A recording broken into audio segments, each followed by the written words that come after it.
British కాలంలో మదురై జిల్లాకి Peter అనే వ్యక్తి కలెక్టర్గా ఉండేవాడు. ఆయన ఆఫీస్కి ఇంటికి మార్గం మధ్యలోనే మీనాక్షి అమ్మవారి ఆలయం ఉండేది. పీటర్ ప్రతిరోజు తన కార్యాలయానికి అమ్మవారి దేవాలయం ముందర నుండి తన గుర్రం మీద వెళ్ళేవాడు. అలా వెళుతున్న సమయంలో పీటర్ తన కాళ్లకున్న చెప్పులు తీసి గుర్రం దిగి నడుచుకుంటూ వెళ్ళేవాడు. అది కూడా అమ్మవారి మీద ఉన్న భక్తి శ్రద్ధలతో. ఒకసారి రాత్రి ఉరుములు మెరుపులతో పెద్ద గాలితో వర్షం కురుస్తుంది. ఈ పీటర్ తన ఇంట్లో పడుకొని ఉండగా పెద్ద శబ్దం వినిపించింది. ఉలిక్కిపడి లేచాడు.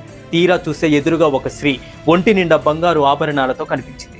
పీటర్, ఎవరమ్మా నీవు అని అడుగుతుండగానే ఆ స్త్రీ బయటికి వెళ్ళిపోతూ బయటికి రా అని పీటర్ను బయటికి పిలిచింది. ఆ అమ్మవారి కాళ్లకు పాదరక్షలు కూడా లేకుండా ఆ జోరు వర్షంలోనే వడివడిగా నడుస్తూ కొంత దూరం వెళ్ళాక అదృశ్యమైపోయింది. ఇంటి నుంచి బయటికి వచ్చిన పీటర్ వెనక్కి తిరిగి చూసేసరికి అతని ఇల్లు ఒక్కసారిగా కుప్పకూలిపోయింది.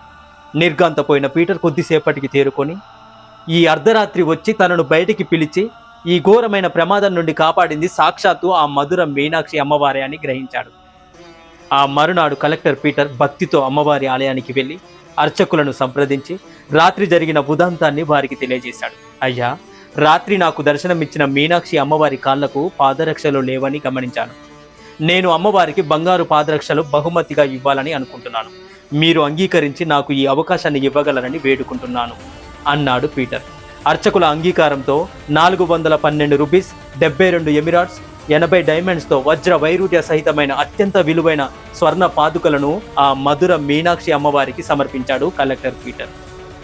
వాటినే పీటర్ పాదుకలుగా పిలుస్తారు. ఆ పాదుకలను ఇప్పటికీ అమ్మవారి ఆలయంలో ప్రతి ఏటా జరిగే చిత్ర ఫెస్టివల్ సందర్భాన అమ్మవారి ఉత్సవమూర్తి పాదాలకు అలంకరించి ఊరేగింపు నిర్వహిస్తూ ఉంటారు. ఆనాడు సత్యతార్కాణంగా జరిగిన ఈ సన్నివేశం అన్య దేశస్థుడైన భగవంతునిపై ఆయనకున్న భక్తి విశ్వాసాలకు ప్రతీకగా నిలిచిపోయింది. ఇలాంటి మరెన్నో వీడియోస్ కోసం మన ఛానల్ని ఇప్పుడే సబ్స్క్రైబ్ చేసుకోండి. హరే కృష్ణ.